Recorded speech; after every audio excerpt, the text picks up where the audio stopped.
Hey everybody, welcome to the Brand Sisters. I'm Claire. I'm Alexis. And today I've been thinking about this a lot actually. Oh. This is going to be a little bit of like a soul sharing one. These are my favorites. Yeah, me too. Maybe some tears, I don't know. Okay. Probably not. I got you. So this, I was thinking recently, so the title for this one is To Be the Business That Your Soul Clients Want. And we talk a lot about, that we want, our name, is Animela, that we want to be that soul sister, that soul companion for businesses that come on board and to help them get to a place where they feel at home in their brand and at home with us.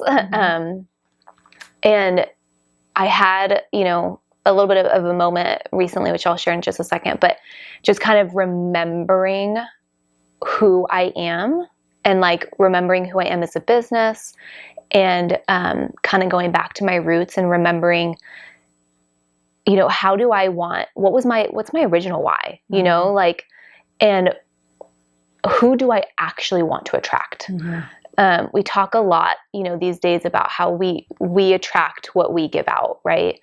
And, I feel like there's a lot of value in appreciating the fact that we are communicating beyond what we communicate, right? Like we say things and, but there's so much more that goes into, communicating who we are.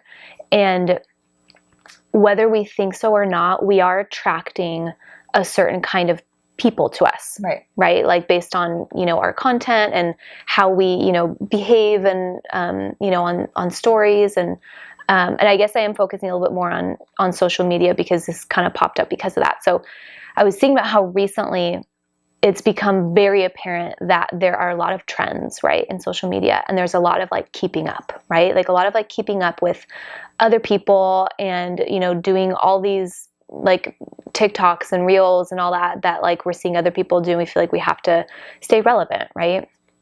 And I feel like there's been a lot of pressure, to make sure that you're pleasing the algorithms and that you're reaching people, right?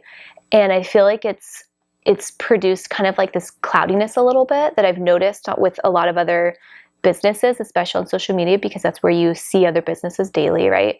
And these two words have been coming to my mind, not with everyone, but I have been noticing it with certain businesses of like people are straying and they're diluting. They're straying from who they are and they're diluting their message. And I feel like there's been like a lack of authenticity from some people. From other people, I feel like it's been stronger, and I've been like, oh man, I really resonate with these people because they're like staying true to who they are. But I feel like I'm seeing some other people just like get caught up in the whirlwind, right? And like even I have too, like there's certainly like parts of my own journey where I feel like I've gotten caught up in like what's around, and like not really focusing on how to recenter, refocus, right? And like realign and to be that actual soul business that like I want to be for my soul client, and like we talk about that relationship with like soulmates or like soul sisters or whatever, like I don't want to miss my ideal client, like I don't want to be communicating something that is attracting someone that I actually don't want. Yeah. Like I want to be communicating this accurate picture. And the only way I can do that is by being myself, right? Like, or being that true brand that I have aligned myself with from the beginning. And we talked about like brand voice, like not confusing that, like not like trying on other people's brand voices, but like actually going back to like our, brand guidelines and everything we put together, like making sure that we're staying true, staying true to who we are. I'm just fixing your mic. Oh. This is so I'm so excited to hear more about what you're going to share. This is really interesting. This is bringing up, I also feel like one of the trends in social media is the trend to be authentic in yourself, but not in an authentic way. Like you hear all the time now, like, but don't conform, like be yourself, like, but it's really just like this noise of like, no, now that's too much, or it's not. And like, there's a brand that I'm thinking of that kind of started making this shift to being, try not to give away the brand, basically trying to like buck and be the authentic you. Mm. And I'm so sick of hearing that because that's so different for everybody. Mm-hmm. And like the buzz around and I think authenticity is so important, but now there's this whole buzz around authenticity, which they're still trying to tell you looks the same for everybody. And I think that that's what happens sometimes when we like start looking around and diluting to still try to be a part of like something else. Does that make sense? Totally. Yeah. I don't know. I just think I think it's so important to like stay true to who you are as a brand and a person, but not then get confused with this buzz of authenticity that looks the same for everybody. Well, and isn't it like, doesn't it say everything that like there is this whole buzz of authenticity? Because I feel like there is just this, the norm now is just conformity, you know, like everyone is like jumping on, you know, like this and that and whatever. And not to say that it's not, there's no value in being relevant. Like you do have to like, you know, stay up with things, but not to the point where you're just becoming an imitation. You know, it's like I scroll down Instagram and it's like, I'm seeing the same darn thing over, you know, it's like, why are we? Yes, that's exactly it. Yeah. So recently we went to Carmel. You guys were all there. This is when I had my little like epiphany moment. It's not even probably going to sound like that big of a deal, but it was for me. My son was in the car and he was sleeping. And so I stayed in the car with him and I was just, you know, on Pinterest, and I was scrolling down and I saw this image or this like beautiful illustration of Pocahontas. Oh my gosh, I love Pocahontas. Okay, me too. Hopefully some of our listeners do too, because this was like such a cool thing for me. So I saw it and I all of a sudden just had this memory of when I was like maybe 7 or 8, and I remember being in our den and we were watching Pocahontas, and I forgot how much I was obsessed with the movie. And I didn't realize it until it was that morning we were listening to a Pocahontas soundtrack. Not even going to go into why we were, but we were. And I was like, holy crap, I know every word. And I am not, if anyone knows me, I do not know lyrics. Like that's not, you know, my strong point. But like I knew every word. I was like, oh my gosh, that's right. I love this movie. And I remember being in front of the TV and I paused the movie where it was a close-up on her and it was like just her face. And I grabbed like a piece of paper and like tried to sketch her and like I was like terrible. So I like ended up putting it up against the screen and like tried to like trace her face, you know? And it was like I was like, oh my gosh, that was the first like creative moment I've ever had, you know? And like totally forgot about it. And I like never thought I had any creative bone in my body, you know, like got average grades in art class, like was not interested in like the average, you know, or the like painting and sketching, all that kind of stuff. And so coming into graphic design was kind of like a, whoa, surprise, you know, like I just didn't think that that was ever going to happen for me. But it was this kind of connection moment because I realized the first projects that I like did, obviously starting in graphic design was just for pleasure. You know, I just thought it was fun. It was like female illustrations. And so I did a lot of like close up of like faces and like, you know, hair and, you know, just, and I was like, oh my gosh. And there's even like a lot of my favorite illustrations look kind of like Pocahontas. Interesting. It was this like weird moment where I was like, oh my gosh, like I was like trying to fulfill this original, you know, creative like desire I had.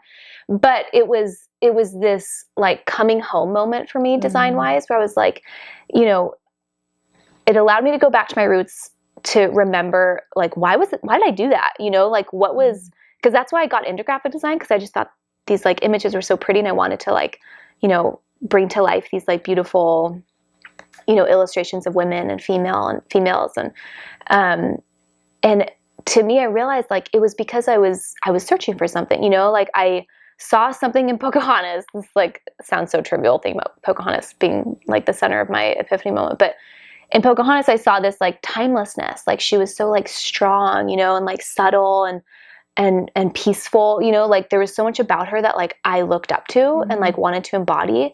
And I realized that like when I got into graphic design, I was doing all of these illustrations. Like that's exactly what I was doing. I was trying to figure out like, who am I, you know, like, and who do I want to be and who do I want to represent? And it was all coming out of this like quest of self, right? And like wanting to be like a better version of myself, or like a true version of myself, an authentic version of myself.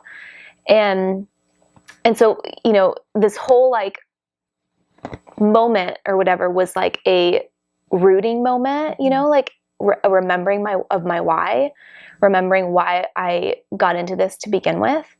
And it was also just sort of like oh yes, like this is where I want to be. This is where I want to be spending my time. Like I want to, I do art and I do design because it allows me to connect with myself genuinely, and to connect with other people.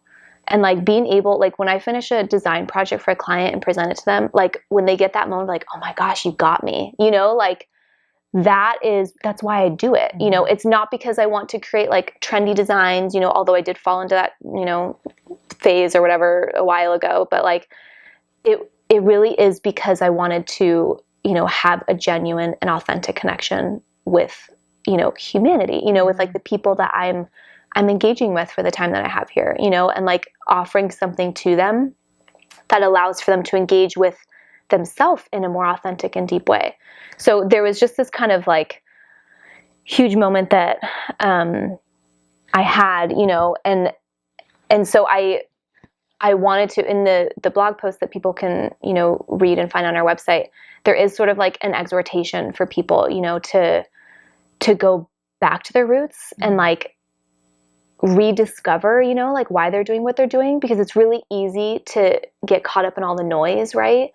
But like go, you know, like visit that first client you had, or like check out your favorite project that you've ever done, or you know, whatever it might be, to like go back to like your origins almost, you know, and not to say that you haven't evolved, because hopefully you have, you know, like I'm not still doing female illustrations full time, you know, like there should be an evolution, but we need to be rooted in something, right? Like if we are like a tree as a business, you know, or just as a person, like we need to acknowledge that those roots are there, and they're why we've been able to grow so much, you know, and get to like the point that we've gotten today, you know, and like hopefully we're, you know, adding to that, and, you know, have branches and, you know, whatever, et cetera. But, you know, remembering and like realigning, you know, and like not looking at like all the other trees around and feeling like, you know, we should be elsewhere, but like, you know, recognizing the value there. I don't know if you resonate with that at all. I feel like I just like soul vomited all over. Hopefully that just didn't fall on fires. It's a little bit strange because I thought that you were going to get emotional and I'm the one getting emotional. Okay, I thought maybe you were, and I was like, I don't know if I'm... No, because Pocahontas has actually meant a lot to me. Really? Why does this keep happening? I feel like we keep having these moments where we realize that we... But, okay. That's so funny. No, like I actually have some dampness in my eyes because I think for me, Pocahontas, like, so we were raised, we didn't have cable, and we had like 2 channels. So we were basically raised on Disney movies and old movies that my grandparents would record on TMC for us. TMC is TCM. Turner Classic Movies. So it's like TMZ. No. Turner Classic Movies. So like we were raised on like old musicals and Disney movies, which I do know the lyrics to like all of those type You're of better movies, at that than I, yeah. but I do not know lyrics to current songs. That's a whole other story. So for me, Pocahontas song plays through my head all the time. Really? Freakishly all the time. Specifically, What's Around the River Bend. And let me tell you why. I love her ability to risk. And I'm not a risk taker by nature. And I like knowing what's around the river bend. And what's around the river bend, you know, like what I love most about rivers is you can't step in the same river twice.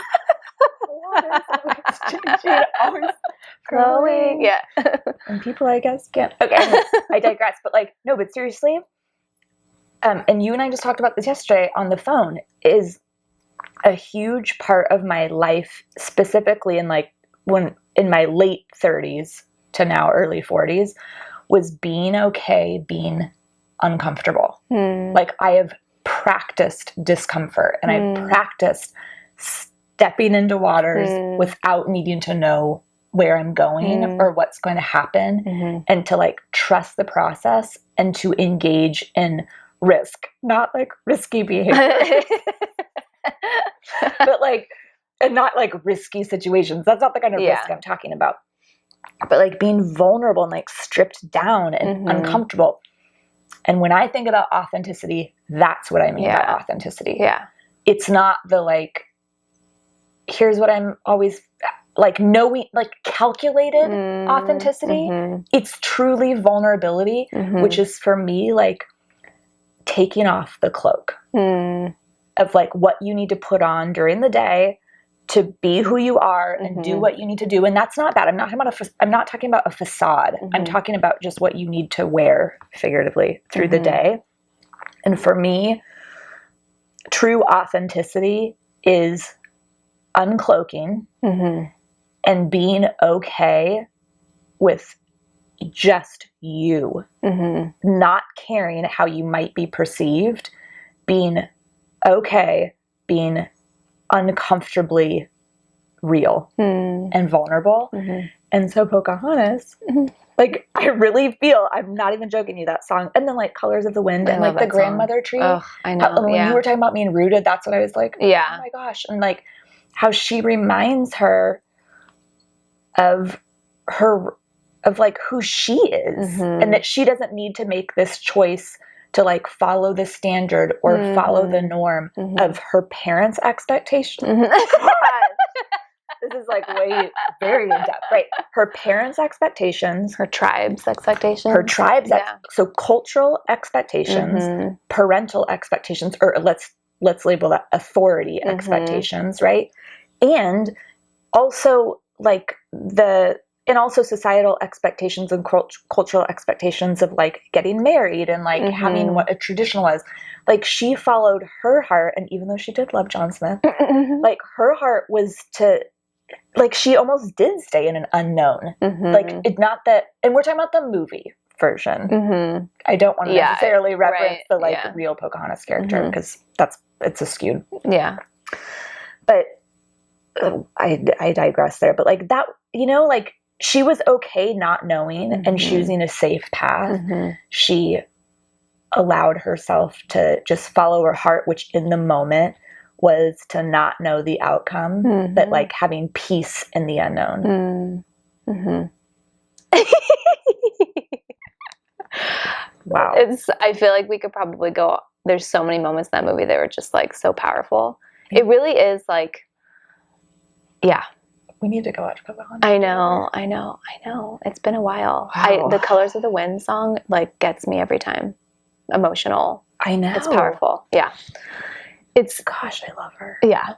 And it's good to like, I mean, for us, obviously, even just talking about it now, it's so good to just like get to say no to the noise, you know, and the chaos, and just be like, no, I'm going to trust myself, you know, like I'm going to trust myself and like trust where I feel I'm going intuitively, you know, like just like, I feel like this is the path that I'm, you know, drawn to. Like this is the audience I want to reach out to. This is the kind of design I want to do, you know, et cetera. That like all the details and stuff are somewhat unimportant. Like it's really, I feel like just about giving yourself time and space to revisit that, because it's really easy just to get so caught up, you know, to stray and dilute. But versus, you know, having those little reminders. And I got chills when you just said trusting yourself. And,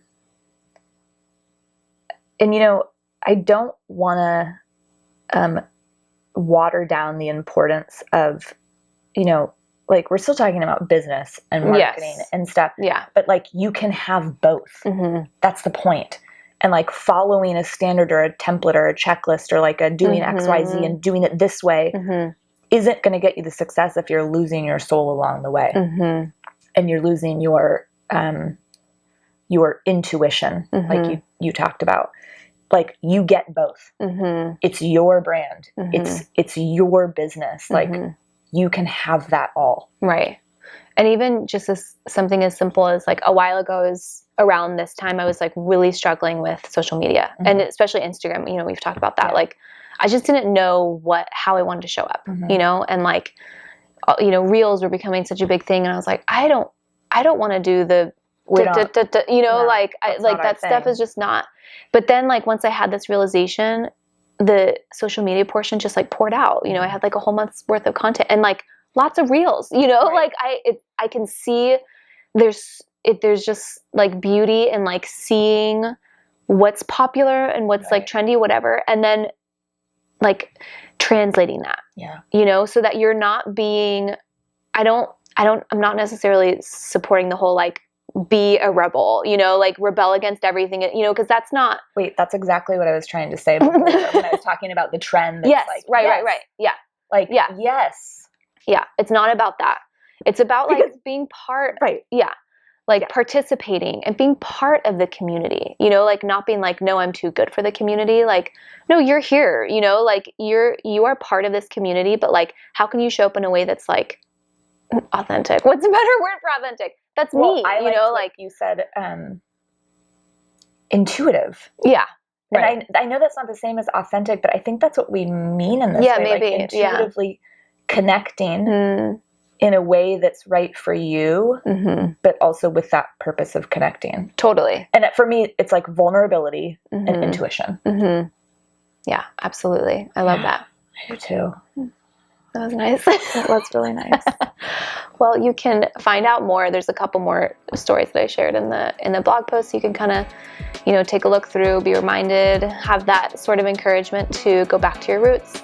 So check out our website. You can watch us on YouTube, and we have our podcast, Instagram, TikTok, Pinterest. We're all over. We'll see you guys next time. Bye. Bye.